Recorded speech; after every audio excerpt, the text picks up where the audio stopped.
Bueno, sean todos bienvenidos a la escuela dominical. Como ustedes ya saben, durante algunas semanas hemos estado ya estudiando el libro del Apocalipsis.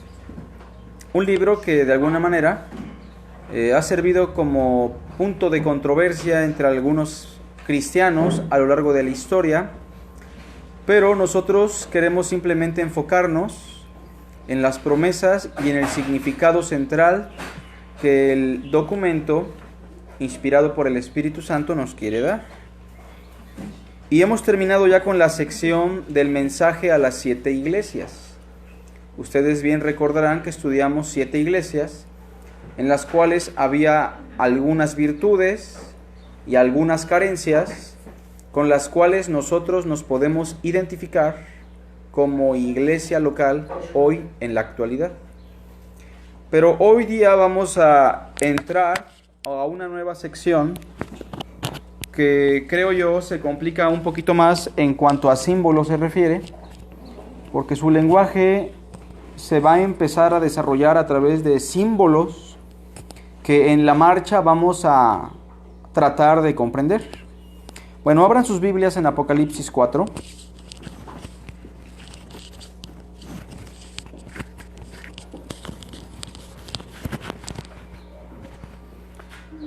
Recuerdo yo cuando mis padres asistían a una iglesia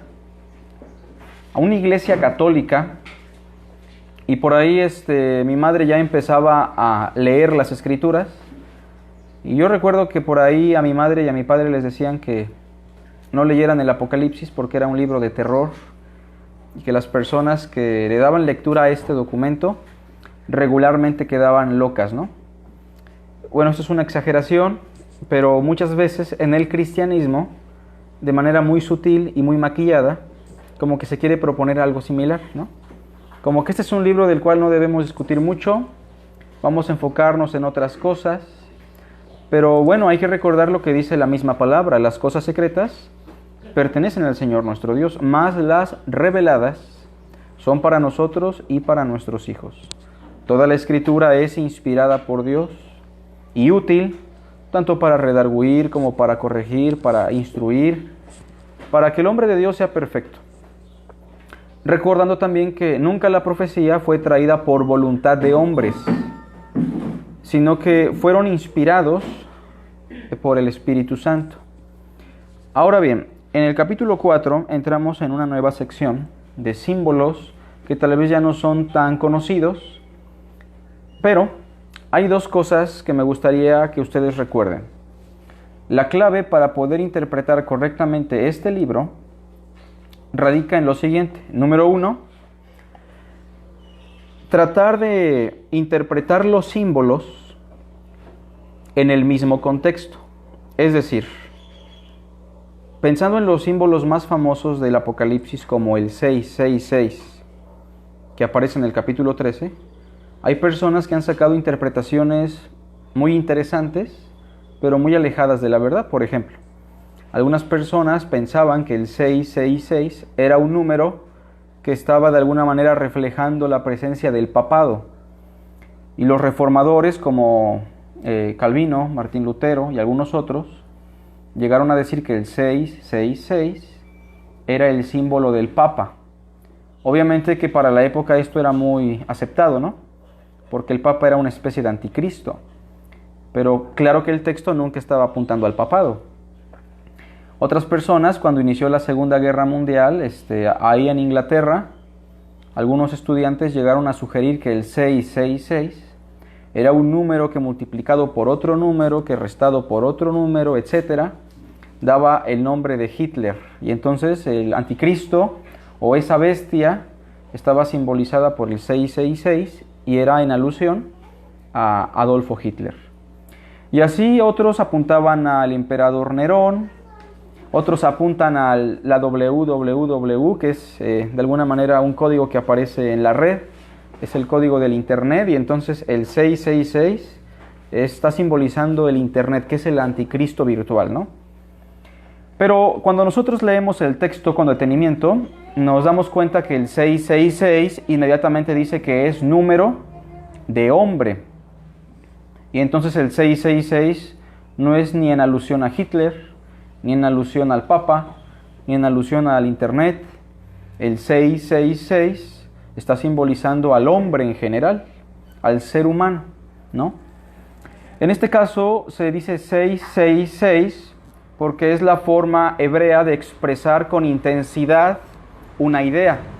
Santo, santo, santo, desierto, desierto, os digo, 666, nada más. Pero si recordamos que el hombre fue creado en el día sexto, pues entonces tendría incluso más coherencia con el mismo contexto. Y entonces no tenemos que buscar interpretaciones fuera del documento. Primero, interpretar los símbolos dentro del mismo libro. Número 2, interpretar los símbolos a la luz del Antiguo Testamento. Cuando estudiamos las 7 iglesias, se mencionan algunos símbolos o personajes del Antiguo Testamento, como se mencionaba a Balaam y a Balac, ¿se acuerdan? Eso aparece en Números. Se mencionaba a esa mujer Jezabel, que aparece en el libro de los Reyes.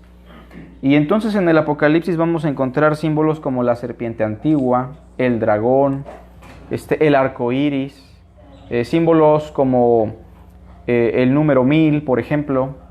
Símbolos que realmente aparecen en otros textos del Antiguo Testamento. Y es que nosotros somos cristianos que estamos versados y conocemos las historias y los textos del Nuevo Testamento, ¿no?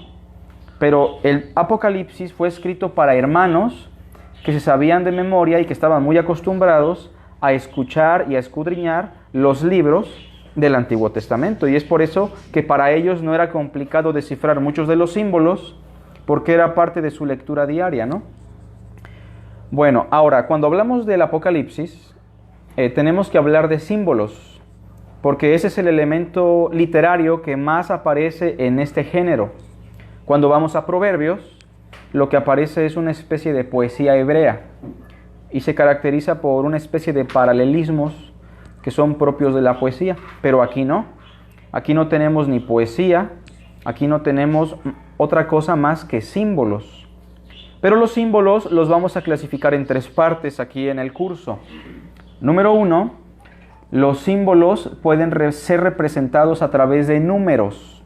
Los números en Apocalipsis, es una pregunta, ¿son recurrentes, sí o no? Pues claro, 7 iglesias, 7 espíritus, 7 sellos, 7 trompetas, 7 copas, 7 truenos, 12 ancianos, 144,000. Tenemos también el número 1000, tenemos el número 6, tenemos el número 4, tenemos el número 10. Tenemos muchos números que están enfatizando una realidad. O sea, los números son símbolos nada más. Y nosotros también usamos en nuestro lenguaje cotidiano los números como un mero simbolismo. Por ejemplo, algún hermano por ahí dirá, me cayó el 20. Y eso no significa que del cielo le cayó un billete de a 20 pesos.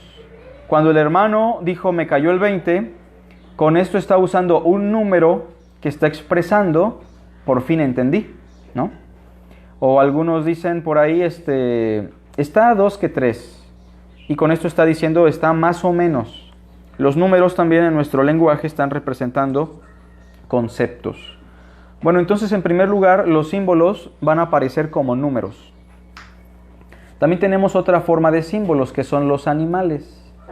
No sé si les ha tocado leer el Apocalipsis y encuentran a un becerro, a un cordero, a un león, un macho cabrío, una bestia, un montón de animales extraños, muchas veces incluso fusionados, como esa bestia espantosa y terrible del capítulo 13, pero los animales también están simbolizando conceptos, ¿no? Daniel es un libro también apocalíptico que así expresa sus conceptos, el macho cabrío, el carnero de 2 cuernos, el leopardo, el oso, el león. Y entonces en Apocalipsis tenemos que estar atentos a los caballos, a los animales como el becerro, el águila, porque son símbolos nada más. Y la tercera forma de simbolismos que aparece en Apocalipsis son los colores. Tenemos que estar muy atentos a los colores porque también son una expresión simbólica en todo el libro. El trono donde se sienta el Señor, ¿de qué color es? ¿Alguien se acuerda? En Apocalipsis. No es rojo, no es negro, es un trono de color blanco. Y entonces el blanco se va a usar para simbolizar la santidad y la justicia de Dios en su acto de juzgar. Pero cuando hablamos de los redimidos, se dice que se les dieron ropas blancas. Sin embargo, cuando hablamos de la ramera, se hablan de colores como el escarlata, el púrpura. Y cuando hablamos de los jinetes que van cabalgando, se dice que había un caballo blanco, un caballo negro, un caballo rojo y un caballo amarillo. Los colores entonces van a ser también símbolos que no debemos pasar por alto. Bueno, ya teniendo esto como una introducción a esta nueva sección del Apocalipsis, el día de hoy vamos a examinar los símbolos del capítulo 4, en donde en términos generales lo que tenemos es una visión que recibe el apóstol Juan sobre Dios el Padre sentado en su trono de gloria. Dios el Padre sentado en su trono de gloria. Sin embargo, aparecen otros símbolos como los 24 ancianos. ¿Alguien aquí ha leído sobre los 24 ancianos alguna vez? También aparece otro símbolo en esta sección como 4 seres vivientes. Y entonces, el día de hoy vamos a estudiar esta visión en donde Dios el Padre está sentado en su trono y junto a él aparecen 24 ancianos con otros 4 seres vivientes, los cuales le rinden adoración a Dios el Creador, el Todopoderoso. Pero estemos atentos tanto a los colores como a los números y a los animales. Iniciamos el verso 1. Después de esto miré, y he aquí una puerta abierta en el cielo. Esto simplemente está reflejando que algo de Dios va a llegar a Juan a través de una visión. Esto aparece también en otros capítulos. Y la primera voz que oí, como de trompeta, la trompeta también va a ser un elemento constante en todo el libro del Apocalipsis. A ver, hermanos, la trompeta para nosotros tal vez está reflejando algo musical, pero para ellos no. Regularmente cuando se le hacía el llamado al ejército romano, se tocaba una trompeta. O incluso cuando al pueblo israelita se le quería convocar en congregación, se tocaba un cuerno que se conocía como el shofar. De manera que la voz que escucha, si está simbolizada por una trompeta, nos está indicando que es un llamado de Dios al apóstol para que escuche y escriba lo que va a ver. La voz que oí como de trompeta hablando conmigo dijo: sube acá y yo te mostraré las cosas que sucederán después de estas. Y al instante yo estaba en el Espíritu, lo cual significa que estaba dominado por el Espíritu, y es probable que esto vaya más allá de una vida gobernada por el Espíritu. Estamos hablando de un control muy en específico sobre la mente del apóstol Juan. No sé si recuerdan el momento en el cual el apóstol Pedro estaba con hambre y de repente entró en un éxtasis y recibió una visión en la cual descendían de los cielos toda especie de cuadrúpedos. ¿Se acuerdan? Libro de los Hechos, capítulo 10. Bueno, es algo similar lo que está experimentando el apóstol Juan en la isla de Patmos. Versículo 2. Y he aquí un trono establecido en el cielo, y en el trono uno sentado. Los tronos van a ser importantes porque tenemos también el trono de la bestia en el capítulo 13. Tenemos a los reyes de este mundo con sus tronos. Tenemos a los cristianos o a los redimidos sentados sobre los tronos. Y el trono siempre está simbolizando el poder o algún reino, ¿no? En este caso estamos hablando del Todopoderoso que reina sobre todos los soberanos del universo. Y su trono está establecido en el cielo y en el trono estaba sentado. Verso 3. Y el aspecto del que estaba sentado era semejante a piedra de jaspe y de cornalina, y había alrededor del trono un arco iris semejante en aspecto a la esmeralda. Bueno, vamos a hacernos una pregunta. estos elementos, como estas piedras preciosas, ¿realmente existen allá en el trono de Dios? ¿O meramente son símbolos que están reflejando la gloria, la grandeza y la realeza de Dios? Porque recuerden, hermanos, que lo que nosotros tenemos por sublime en este mundo, pues para Dios es abominación. Cuando leemos sobre la ciudad, la Nueva Jerusalén, se dice que sus calles son de oro. Y es probable que esto simplemente esté reflejando que lo más valioso para nosotros en este mundo, pues es lo más bajo en el mundo celestial, ¿no? Solo como para tener una idea. Pero de alguna manera estos son símbolos nada más. Las piedras preciosas están simbolizando juntamente con el arco iris la gloria de Dios. Y por ahí tal vez tengamos una referencia en el Génesis al arco iris que apareció en tiempos de Noé como señal de que Dios no iba a destruir más a la humanidad a través de agua. O sea que el arco iris puede estar reflejando la misericordia y la paz del que está sentado en el trono, mientras que las piedras preciosas están reflejando su gloria. Pero déjenme decirles que este símbolo fue tomado de un profeta en el Antiguo Testamento, que es precisamente el profeta Ezequiel. No pierdan Apocalipsis 4 y vayan conmigo a Ezequiel capítulo 1, por favor. Ezequiel capítulo 1. Y no hay como que nosotros dejemos que el mismo texto nos explique qué están simbolizando todas estas cosas. Al menos en conjunto tenemos un símbolo.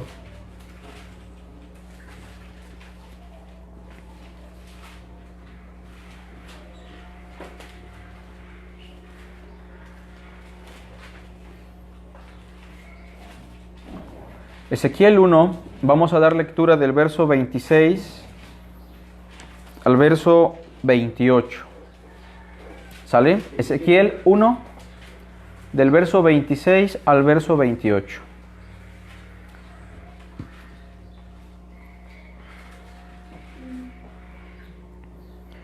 Y sobre la expansión que había sobre sus cabezas, se veía la figura de un trono que parecía de piedra de zafiro, y sobre la figura del trono había una semejanza de que parecía de hombre sentado sobre él. Obviamente son símbolos, ¿no? Pero por Apocalipsis sabemos que es el símbolo de Dios el Padre. Ahorita vamos a ver por qué. Verso 27. Y vi apariencia como de bronce refulgente, como apariencia de fuego dentro de ella en derredor, desde el aspecto de sus lomos para arriba y desde sus lomos para abajo. Vi que parecía como fuego y que tenía resplandor alrededor. Verso 28. Como parece el arco iris que está en las nubes el día que llueve, así era el parecer del resplandor alrededor. O sea, no hay que ser muy inteligentes para darse cuenta que esta es la cita que está usando el apóstol Juan, ¿no? Ahora, noten en el verso 28, la parte final, ¿cuál es la explicación de toda esta simbología? Como dice en voz alta, esta fue la visión de la semejanza de la gloria del Señor. O sea, estos símbolos, estas figuras, están reflejando la gloria de Dios. Y entonces cuando Juan tiene esa visión en el Apocalipsis capítulo 4, lo que él está queriendo expresar es que él tuvo la visión de la gloria del Todopoderoso. Él tuvo una visión donde pudo ver la gloria de Dios sentado en su trono. Apocalipsis capítulo 4, seguimos adelante.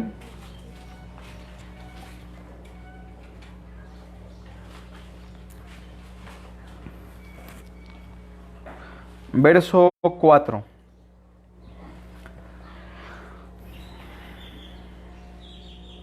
Y alrededor del trono había 24 tronos, y vi sentados en los tronos a 24 ancianos, vestidos de ropas blancas, con coronas de oro en sus cabezas. Bueno, aquí tenemos que tratar de explicar, en el mismo contexto del libro, quiénes son estos 24 ancianos que están sentados en 24 tronos, que aparte están vestidos de ropas blancas y con coronas de oro en sus cabezas. A ver, hermanos, los elementos son importantes. ¿Tenemos un número de por medio, sí o no? Sí, el 24. Tenemos otros elementos que nos dan pistas de quiénes son estos 24 ancianos. Primero, ¿tenemos colores o no? Las ropas blancas.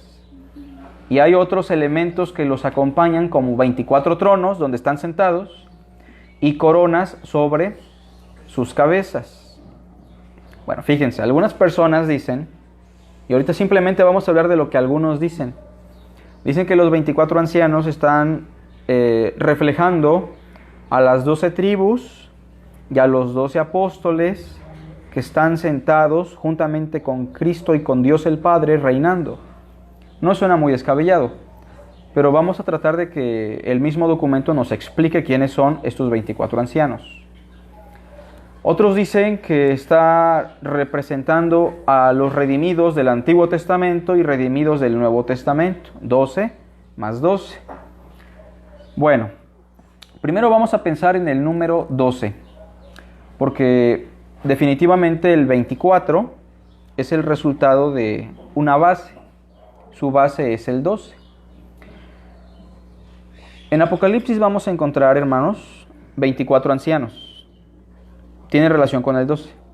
Vamos a encontrar a 144,000 judíos que también tienen como base el número 12. 12 por 12, 144, ¿no?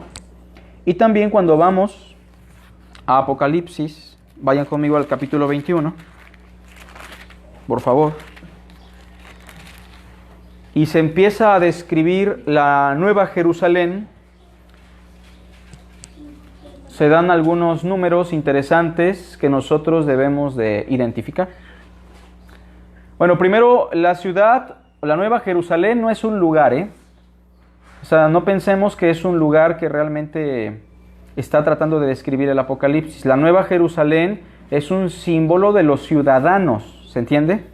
La ciudad no es el lugar, son los ciudadanos celestiales. Por ejemplo, cuando Cristo dijo, Jerusalén, Jerusalén, que matas a los profetas, no se estaba refiriendo al lugar, se estaba refiriendo a las personas que conformaban la ciudad, ¿se entiende? Y entonces, en este caso, la Nueva Jerusalén es un símbolo de los redimidos que alcanzarán la redención y la glorificación en lo que Cristo llama cielos nuevos y tierra nueva. 21, versículo 9. Vi entonces a uno de los 7 ángeles que tenían las 7 copas llenas de las 7 plagas postreras, y habló conmigo diciendo, ven acá, yo te mostraré la desposada, la esposa del Cordero. Bueno, ya de entrada se está usando otra figura, ¿no? La esposa del Cordero. Y me llevó en el espíritu a un monte grande y alto, y me mostró la gran ciudad santa de Jerusalén. Por fin, ¿le iba a enseñar a la esposa del Cordero o le iba a enseñar una ciudad? O ambos términos están describiendo lo mismo. Lo mismo, ¿no? Tanto la esposa es la ciudad. ¿Se dan cuenta? Dice el verso 11, teniendo la gloria de Dios, y su fulgor era semejante al de una piedra preciosísima, como piedra de jaspe, diáfana como el cristal. Tenía un muro grande y alto, ¿con qué? Con 12 puertas. No pierdan de vista los números, 12 puertas. Y en las puertas, 12 ángeles. O sea, también se puede traducir 12 mensajeros. ¿Se acuerdan del término ángel? Y nombres inscritos que son los de las 12 tribus de los hijos de Israel. Al oriente, 3 puertas. Al norte, ¿cuántas van? 6. Al sur, 3 puertas, 9. Y al occidente, 3 puertas. ¿Cuántas son? 12. Verso 14. El muro de la ciudad tenía 12 cimientos. Otra vez el número. y sobre ellos los 12 nombres de los 12 apóstoles del Cordero. El que hablaba conmigo tenía una caña de medir de oro para medir la ciudad, sus puertas y su muro. La ciudad se halla establecida en cuadro, y su longitud es igual a su anchura, y él midió la ciudad con la caña, 12,000 estadios. ¿Ven eso? Otra vez el 12. La longitud, la altura y la anchura de ella son iguales. Y midió su muro 144 codos. ¿Es un número que tiene como base el 12, sí o no? También. De medida de hombre, la cual es de ángel. El material de su muro era de jaspe. Ahí tenemos una primer piedra preciosa. Pero la ciudad era de oro puro, semejante al vidrio limpio. Los cimientos del muro de la ciudad estaban adornados con toda piedra preciosa.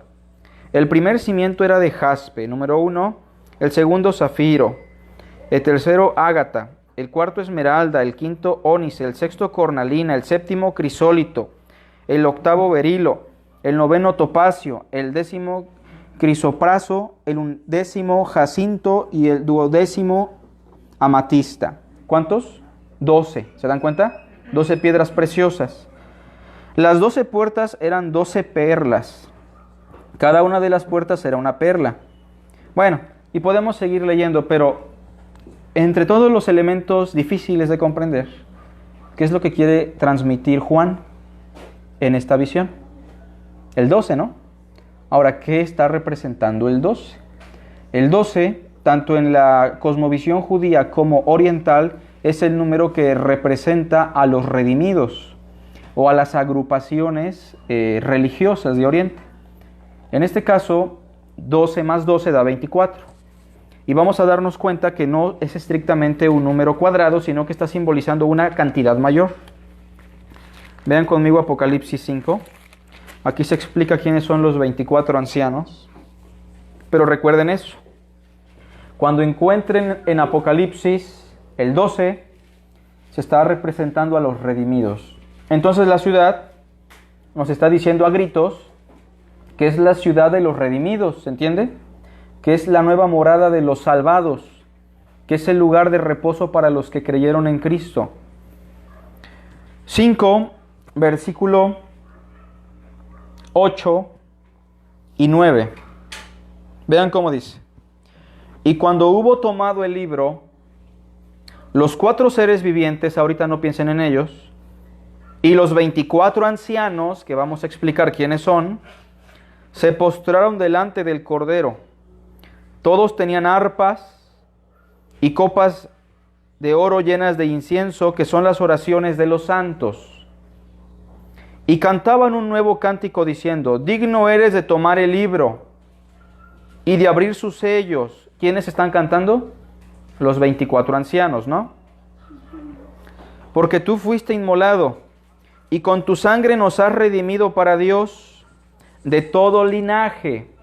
¿Son 24 o son más? ¿Cómo ven?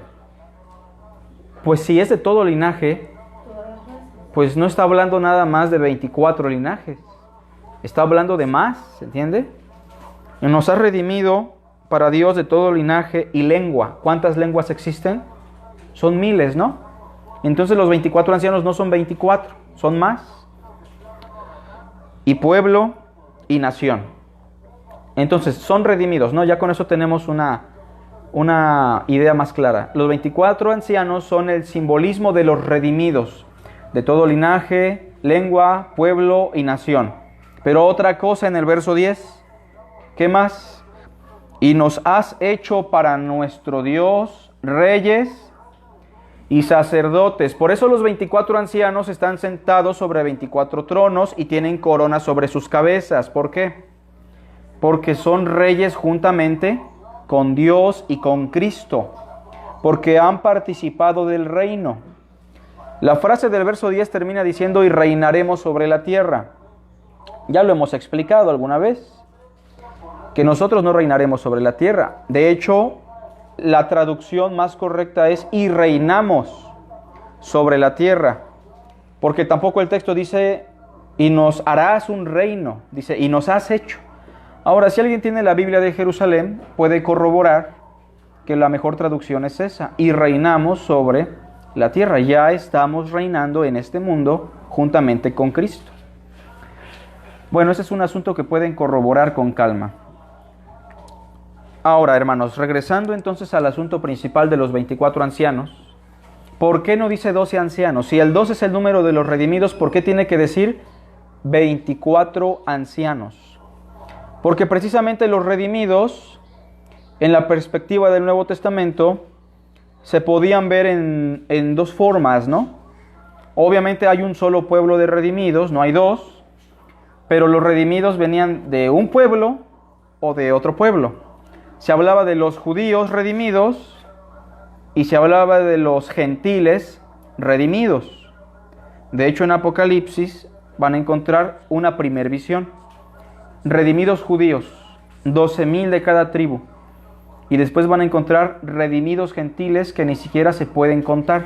¿Cuántos grupos son? 2 grupos, pero que al final de cuentas conforman el reino de sacerdotes, un solo reino, pero que étnicamente y geográficamente provienen de 2 pueblos distintos, humanamente hablando. También en Apocalipsis van a encontrar el símbolo de 2 testigos. 2 testigos que hablan de la verdad, que son humillados, que son asesinados, pero que van a resucitar. Esos 2 testigos son el símbolo precisamente de esos 2 pueblos geográficos, étnicos, que conforman el único pueblo de Dios, judíos redimidos y gentiles redimidos. ¿Se entiende la idea? O sea, el símbolo aparece paralelamente en otros textos del mismo documento. Verso 4 del capítulo 4. Alrededor del trono había 24 tronos. O sea, son redimidos que ya están reinando con Dios y con Cristo, estén muertos o estén vivos. Y es que la pregunta es, hermanos, ¿usted ya está reinando con Cristo? Podemos pensar, es que hay mucha maldad, es que me va mal. Bueno, la Biblia dice que ya nos ha sido dado el reino y que ya hemos sido trasladados en los lugares celestiales. Pero también no se le llama en el verso 4 a estos personajes como 24 redimidos. Se les llama 24 ancianos. Ahora, ¿por qué ancianos? Si entre los redimidos no todos somos viejitos, algunos somos jóvenes. Cuando hablamos de los ancianos, el anciano muchas veces se usa como un símbolo ¿de qué? ¿De qué? De la sabiduría. Precisamente por ahí el Antiguo Testamento en la ley dice, en las canas te levantarás y honrarás el rostro del anciano, yo el Señor. Y es que precisamente la sabiduría de Dios en este mundo se transmite a través de ¿quién? ¿A través de quién Dios transmite su sabiduría? ¿De quién? Hermana Mari, por ahí. Dios en este mundo, ¿perdón? Bueno, no todos los ancianos, ¿va? Recuerden, ¿qué simbolizan los 24 ancianos? Los redimidos. Fíjense la pregunta. Dios, ¿a través de quiénes transmite su sabiduría? A través de los redimidos. Y por eso se les llama 24 ancianos, porque aunque no estamos viejitos todos, aunque Marianita sea joven, ella está transmitiendo la sabiduría de Dios donde camine. Somos el perfume de Dios, somos su sabiduría caminando en este mundo, somos la sal de la tierra. Miren conmigo Efesios, por favor.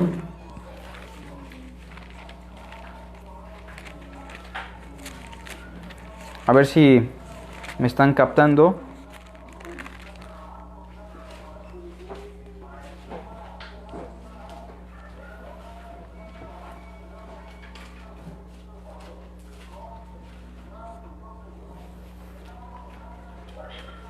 Verso 10 del capítulo 3, Efesios 3:10. O sea, se les llama 24 ancianos porque son los redimidos, los que transmiten y los que reflejan la sabiduría de Dios en este mundo caído.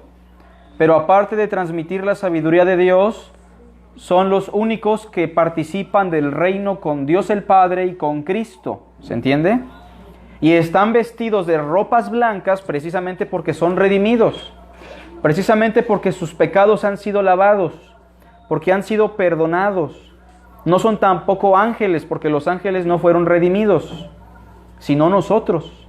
Esa ropa blanca está representando su salvación, que en algún momento fueron pecadores e insensatos, que no reinaban con Cristo, sino con las tinieblas, pero ahora reinan con Cristo, de ellos emana la sabiduría de Dios y sus pecados han sido lavados. Cuando los hermanos leían el texto de Apocalipsis 4, sabían que los 24 ancianos hacía referencia a cada uno de ellos. Capítulo 3, versículo 10. Vean cómo dice: para que la multiforme sabiduría de Dios sea ahora dada a conocer por medio de ¿quién? De la iglesia, a los principados y potestades, o sea, los poderosos de este mundo. Y también pensando en los poderes satánicos, porque principados y potestades se usa también para hablar de las huestes de maldad.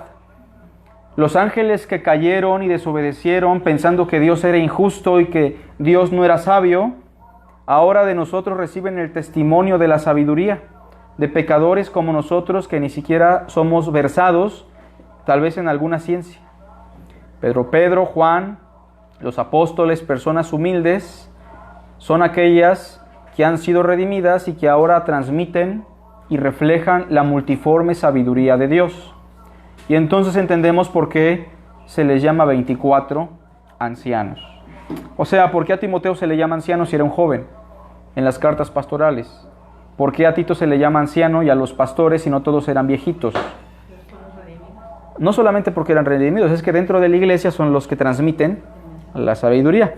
Pero ya no pensando en el contexto de la congregación, en todo el mundo, todos ustedes conmigo, todos los redimidos, somos los que reflejamos la multiforme sabiduría de Dios. Bueno, Apocalipsis 4, verso 4.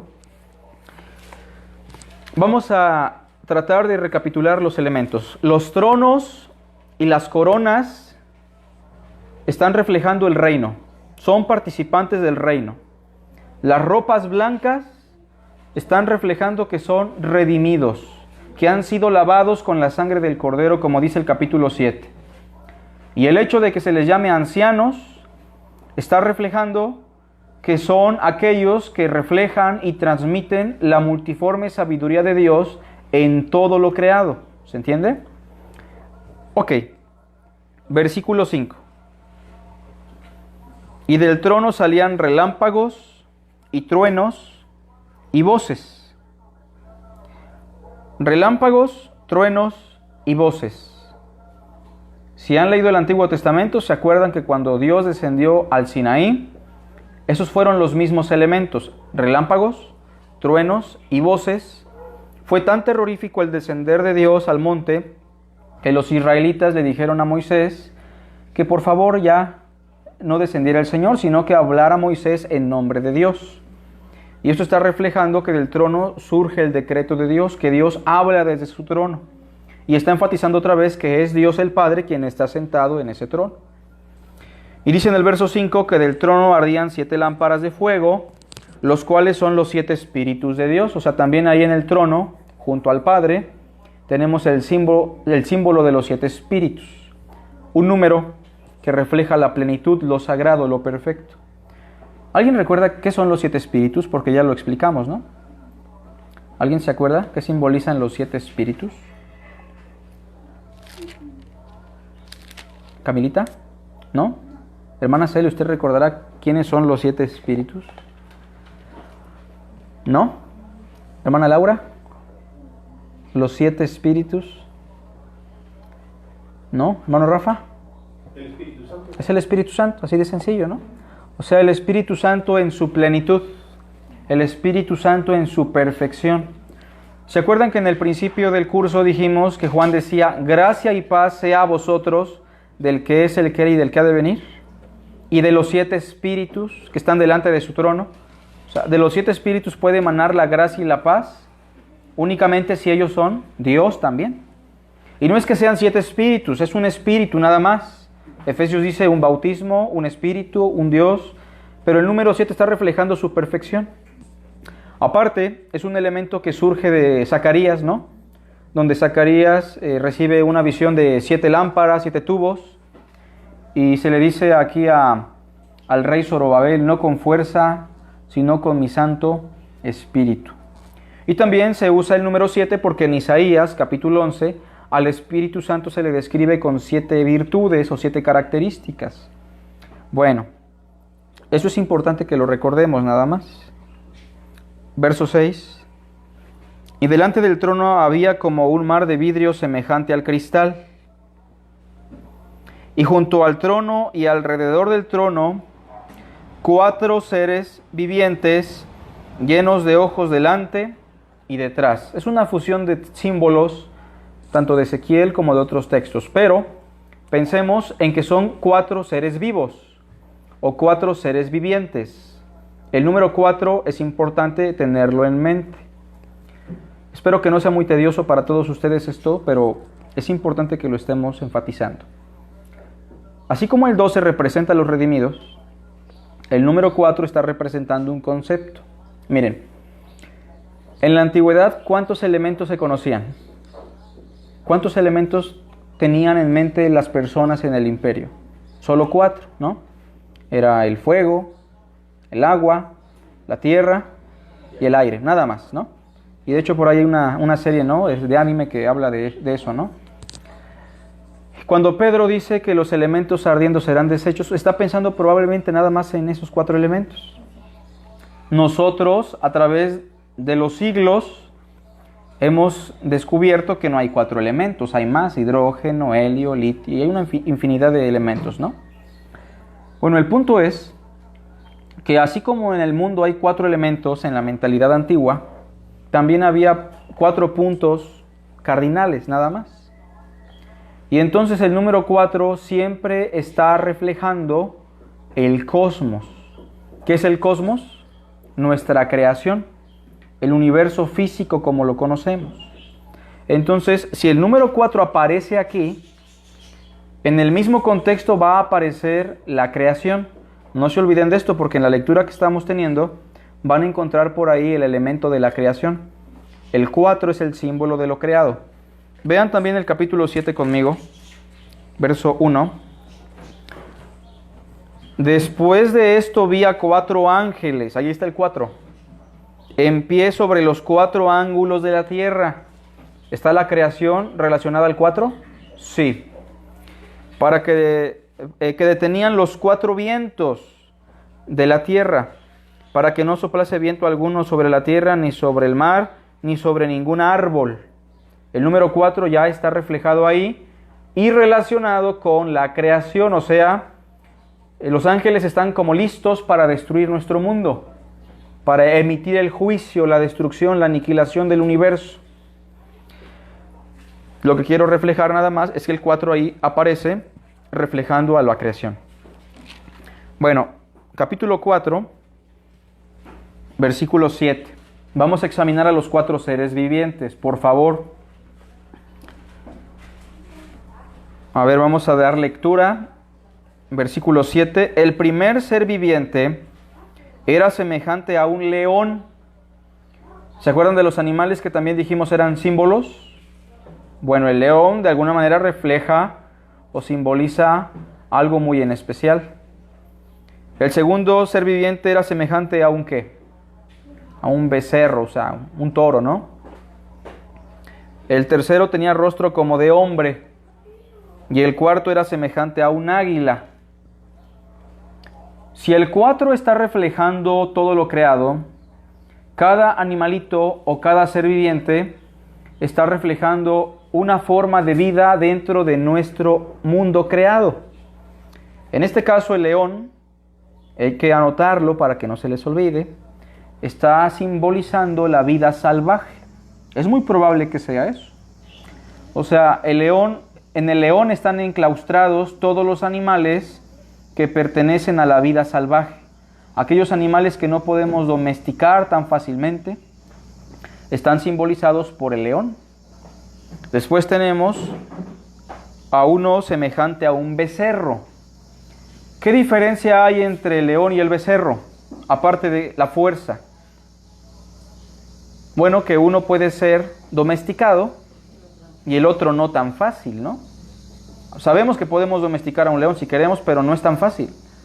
Pero entonces, si el león está reflejando la vida salvaje, el becerro está simbolizando la vida doméstica. ¿Se entiende? Después tenemos al tercer ser viviente, que es la vida humana, rostro como de hombre, los seres humanos. Y por último, se menciona al águila, la vida volátil o la vida aérea. Y así se están simbolizando a todos los animales, a todo lo creado, a todas las criaturas en este universo, incluyendo al hombre. O sea, que si pudiéramos dar una explicación en pocas palabras de qué son los 4 seres vivientes, ¿cuál sería? Si alguien te pregunta, ¿qué simbolizan los 4 seres vivientes? La respuesta es a la creación, en sus diferentes formas de vida. La vida salvaje, la vida doméstica, la vida humana, la vida volátil. ¿Se entiende? Bueno, ¿dónde queda la vida acuática? Pues creo yo está representada ya por la vida salvaje, ¿no? Ahora bien, en el versículo 7, donde se enfatizan estos 4 elementos de la vida en la creación, se empieza a decir en el verso 8 que los 4 seres vivientes tenían cada uno 6 alas. Esto, hermanos, es un símbolo que aparece por primera vez ¿en dónde? ¿Se acuerdan? En el profeta Isaías. Pero Isaías no está hablando de 4 seres vivientes en la creación. Isaías está hablando de los ángeles. Le llama serafines, pero son los ángeles. Bueno, ese mismo elemento se va a tomar, no porque sean los ángeles aquí, sino porque así como los ángeles cantaban diciendo, Santo, Santo, Santo, el Señor de los ejércitos, toda la tierra está llena de su gloria, así también toda la creación, aunque nosotros no lo veamos o no lo querramos ver, toda la creación, todos los días, alaba al Señor de la misma manera. El verso 8 dice, y no cesaban día y noche de decir, Santo, Santo, Santo, es el Señor Dios Todopoderoso, el que era, el que es y el que será. O sea, en las palabras del salmista, Salmo 150, por ahí el hermano Rafita tocaba antes un canto muy bonito que dice, todo lo que respira, alabe al Señor. Y entonces, este es el símbolo. En todo el capítulo se están simbolizando 2 cosas. Dios sentado en su trono, con una gloria sublime, que se describe con lo más bonito de este mundo, con lo más preciado, que son piedras preciosas. Pero hay 2 cosas que están dándole gloria, alabanza, adoración al Padre en el trono. Por una parte los redimidos y por otra parte todas sus criaturas. Todo lo que respira, alaba al Señor. Y entonces esto se cumple también con lo que dice el Salmo 19. Los cielos cuentan la gloria de Dios, los cielos alaban a Dios. Y el firmamento anuncia la obra de sus manos. Un día emite palabra a otro día, y una noche a otra noche declara sabiduría. Todo el universo, toda la creación, todas las criaturas adoran a Dios, ¿no? El hecho de que un animalito dé a luz es una expresión de alabanza, ¿no? La respiración, incluso algunos rabinos llegan a considerar que el nombre de Dios, que ya no se sabe cómo se pronunció por Moisés y por los israelitas, muchos sugieren que es algo similar a nuestra respiración, que cada vez cuando nosotros respiramos estamos de alguna manera, seamos cristianos o no, alabando al Creador. Y entonces el capítulo 4 nos habla de la alabanza, la adoración que tanto los redimidos damos como las criaturas le dan al Señor. Versículo 9, leemos todos juntos. Y siempre que aquellos seres vivientes, en otras palabras, y siempre que toda la creación, y siempre que el universo, las criaturas, dan gloria y honra y acción de gracias al que está sentado en el trono, al que vive por los siglos de los siglos, dice, también los 24 ancianos, los redimidos, se postran delante del que está sentado en el trono, y adoran al que vive por los siglos de los siglos, y echan sus coronas delante del trono, diciendo, Señor, digno eres de recibir la gloria y la honra y el poder. Y ahora vean cómo el 4 toma forma. ¿Cómo dice? Porque tú creaste, ahí está la creación. El 4, los 4 seres vivos reflejados aquí. Porque tú creaste todas las cosas y por tu voluntad existen y fueron creadas. Y entonces el capítulo 4 está reflejando eso, la adoración, la alabanza, la acción de gracias de sus criaturas como de sus redimidos. Ahora, en el capítulo 5, que vamos a estudiar dentro de 8 días, se nos habla de un librito que nadie podía abrir, ¿se acuerdan? Un libro sellado con 7 sellos. Ya explicaremos bien con detalle eso. Ese libro estaba en la mano del que estaba sentado en el trono.